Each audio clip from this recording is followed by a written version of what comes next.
सहकारिता मंत्री उदयलाल आंजना ने कहा कि किसानों की बीमा राशि जमा करने के बाद बीमा कंपनी की नियुक्ति की देरी के मामले की जांच कराई जाएगी।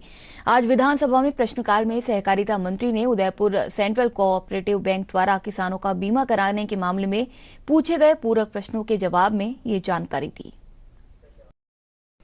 वहीं प्रदेश भाजपा कार्यालय में प्रदेश पदाधिकारियों की संगठनात्मक बैठक आयोजित की गई।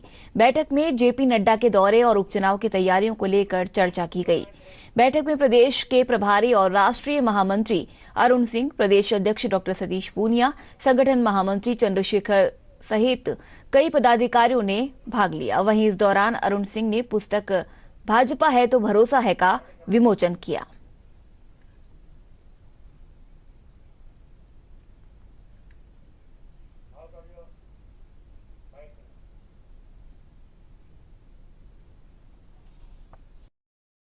बूंदी से आज जन जागरूकता रथ को जिला कलेक्टर आशीष गुप्ता और जिला प्रमुख चंद्रवती कंवर ने हरी झंडी दिखाकर रवाना किया। ये रथ 18 दिन तक जिले भर में घूमेगा और सरकार द्वारा संचालित योजनाओं की जानकारी आम जन तक पहुंचाएगा। जिला कलेक्टर ने बताया कि ये रथ पंचायतों, गांव और कस्बों में जाकर जन जागृति अभियान के तहत कार्यक्रम आयोजित करेगा। क्योंकि आजकल एंड्रॉइड फोन, मोबाइल फोन सबके। बूंदी जिले की जो महत्वाकांक्षी योजनाएं हैं उनके क्रियान्वयन और बेहतर रिजल्ट्स के लिए जिला परिषद द्वारा और राज्य सरकार द्वारा एक रथ का जो इनॉग्रेशन किया गया है। ये जो रथ है पूरे हमारे 184 ग्राम पंचायतें हैं सबके अंदर विजिट करेगा और 80 किलोमीटर पर डे ये ट्रैवल करेगा। और इसके जो मुख्य उद्देश्य है वो है नरेगा स्कीम जो है उसके अंदर पूरा काम, पूरा दाम अभियान का प्रमोशन, आईसी एक्टिविटी, दूसरा स्वच्छ भारत मिशन है, तीसरा प्रधानमंत्री आवास योजना और चौथा राजीविका। ये 4 जो मेन स्कीम्स हैं सरकार की, उसका जो आईसी है और इसका प्रचार प्रसार इसके माध्यम से होगा और पूरे 18 दिन तक ये घूमेगा पूरे जिले के। राजधानी जयपुर के वैशाली नगर स्थित डॉक्टर दंपति की बेसमेंट में सुरंग बनाकर करोड़ों रुपए की चांदी चोरी मामले में पुलिस ने आज 4 लोगों को गिरफ्तार किया है। अतिरिक्त पुलिस आयुक्त क्राइम अजय पाल लांबा ने बताया कि आरोपी की गिरफ्तारी के लिए एक विशेष टीम का गठन किया गया था। टीम ने पड़ताल कर 4 आरोपियों को गिरफ्तार कर लिया है। चोरी के माल की बरामदगी और अन्य आरोपियों की गिरफ्तारी के लिए प्रयास जारी है।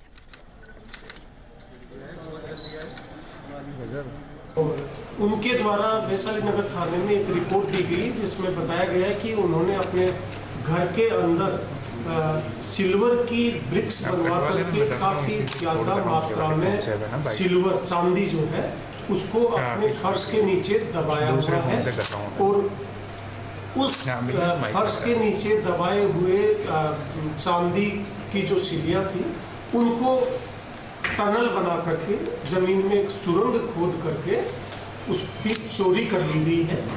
इसका जब इन्वेस्टिगेशन किया गया तो पता लगा कि इनके घर के ठीक बगल पीछे जो घर बना हुआ है आधा अधूरा सा वो कंस्ट्रक्टेड प्लॉट था, उस प्लॉट से सुरंग खोदी करके ये चांदी चुराई गई थी। ये सुरंग करीब 26 फीट लंबी सुरंग है, करीब 10 फीट गहरी सुरंग थी और इस सुरंग से ये लोग आए हैं और जमीन में गड़ी हुई ये सोने की ब्रिक्स को चुराया गया है। IIHMR यूनिवर्सिटी और अमेरिकी सोसाइटी फॉर क्वालिटी मिलकर executive lean sigma green belt certificate program शुरू करेंगे। IIHMR यूनिवर्सिटी के डायरेक्टर डॉक्टर PR सोढ़ानी ने बताया कि इस प्रोग्राम के तहत भारत में हेल्थ केयर प्रोफेशनल को क्वालिटी ट्रेनिंग दी जाएगी। इस दौरान AXQ के कंट्री हेड अनिंद्य सारंगी भी मौजूद रहे। और ASQ का ये MOU है, इसका मुख्य उद्देश्य है कि quality of health care services को बढ़ाना है।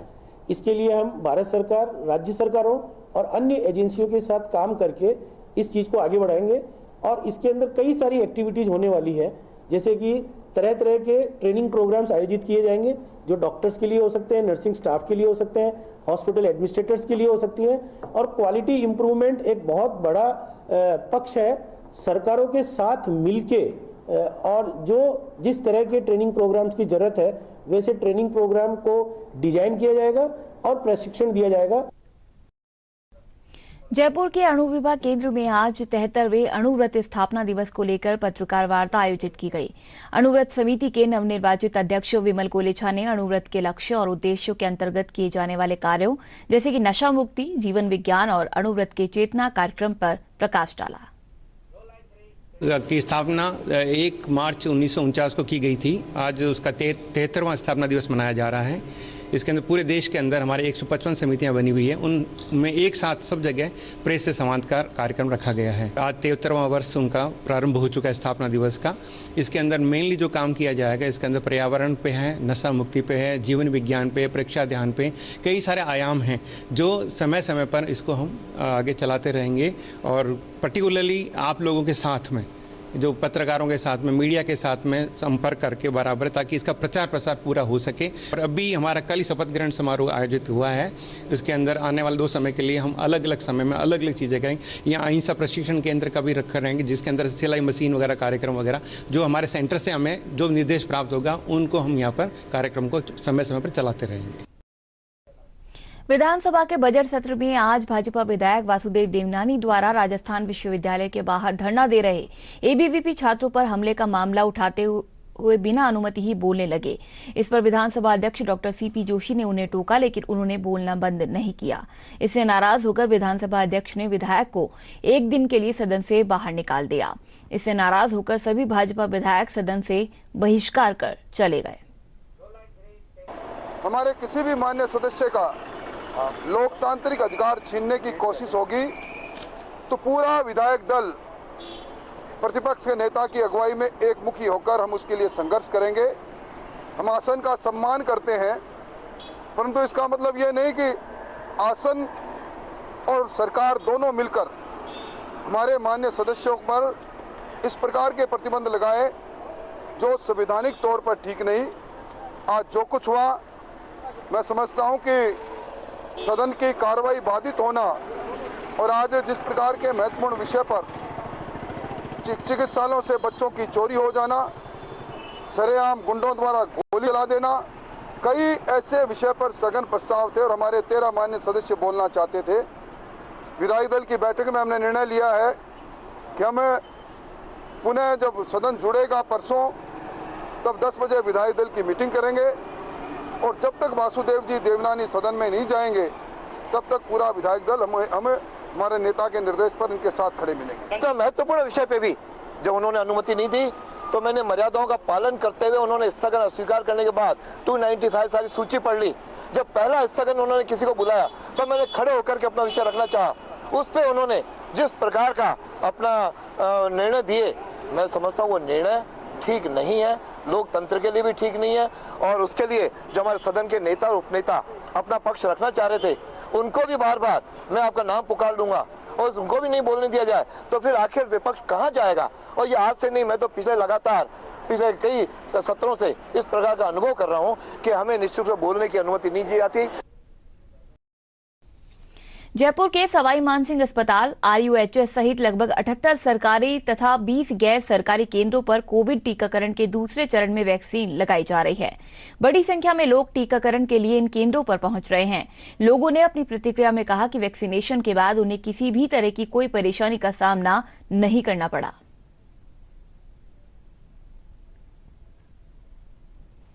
लोगों में है कि उनको वैक्सीन कराना है, बिकॉज ये महामारी में जो तकलीफ सबने झेली है, तो उसके बाद ऐसा लगता है कि वैक्सीन से ही उसका एक समाधान मिल सकता है। तो हमें पहले दिन बहुत भीड़ और बहुत उत्साह देखने को मिला है लोगों में वैक्सीनेशन के बारे में। एंड मैं यहाँ की लोकल टीम, CMHO टीम और जो टीम ने जो हमें सपोर्ट दिया, बहुत ही बढ़िया सपोर्ट दिया है।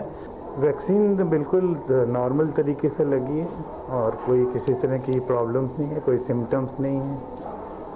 I am very well as before. लोग आए, लगाएं, इससे बिल्कुल डरे नहीं कि बिल्कुल साइंटिफिक सिस्टम है और साइंटिफिक तरीके से ये बनी है, इसलिए इसमें कोई घबराने वाली बात नहीं। बिल्कुल वैक्सीन, मैं खुद डॉक्टर हूँ और वैक्सीन सबको लगाना ही चाहिए, बहुत ज़रूरी है। वैक्सीन लगाने से हमारी इम्यूनिटी, एंटीबॉडीज़ बनेंगी और उस एंटीबॉडीज़ बनने से हमारा डिफेंसिव फोर्स बढ़ता है। सरकार का अच्छा प्रयास है और आगे आने वाले में इम्यूनिटी आपकी बढ़ेगी, इससे डिफेंसिव फोर्स बढ़ेगा तो मैं समझता हूँ जनता को इससे बहुत लाभ होगा, बहुत ज़रूरी है। लोगों से अपील यही है कि सबको लगाना चाहिए, किसी प्रकार का भय नहीं है इसमें। लोग डर रहे हैं, कुछ लोग मना कर रहे हैं कि नहीं लगाएंगे, लेकिन हमारी डॉक्टर होने के नाते हमारी ये राय है कि सबको ही वैक्सीन लगाना चाहिए। बस हाँ, वैक्सीन सबको ज़रूर से लगवानी चाहिए। इस महामारी से लड़ने के लिए ज़रूरी है कि हर कोई वैक्सीन लगवाए और इससे डरना नहीं चाहिए। चूरू के राजकीय भर्ती अस्पताल में आज कोविड-19 टीकाकरण अभियान का शुभारंभ हुआ। सीएमएचओ डॉक्टर मनोज शर्मा की देखरेख में 60 साल से ऊपर के लोगों को कोविड वैक्सीन लगाई गई। सीएमएचओ ने बताया कि वैक्सीनेशन कोरोना से बचाव में काफी कारगर साबित हो रहा है।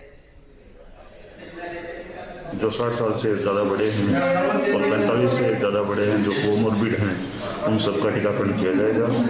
किसी टीके का टीकाकरण का में कहीं पे भी कोई टीके की कोई कमी नहीं है। सभी लोग आवश्यक रूप से टीकाकरण करवाएं।